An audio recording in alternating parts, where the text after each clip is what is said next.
இன்றைக்கி நம்ம சேனலில் சில்லி மஞ்சூரியன் பார்க்க போகிறோம். அதுக்கு நான் க்ளீன் பண்ணி வச்சுருக்கேன் சிக்கனை.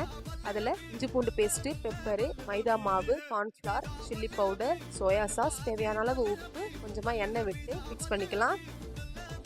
மிக்ஸ் பண்ண பிறகு இது எண்ணெயில் ஒன்று ஒன்றா போட்டு பொரிச்சு எடுத்துக்கலாம்.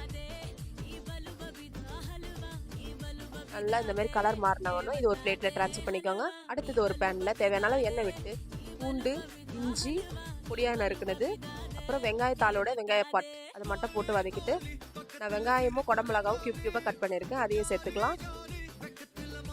சேர்த்து நல்லா கலந்து விட்ட பிறகு தேவையான அளவு உப்பு, soya sauce, red chilli sauce, tomato sauce, vinegar எல்லாம் சேர்த்து நல்லா மிக்ஸ் பண்ணி விட்டுருங்க. அடுத்தது நம்ம பொரிச்சு வச்ச சிக்கனை சேர்த்துக்கலாம். ஒரு கைப்பிடி அளவு ஸ்ப்ரிங் ஆனியன் சேர்த்து கரைச்சி வச்ச கார்ன்ஃப்ளவர் இது மேலே சேர்த்து ஒரு 2 நிமிஷம் விட்டு எடுத்திங்கன்னா சூப்பரான சில்லி சிக்கன் ரெடி ஆகிடுச்சு. ட்ரை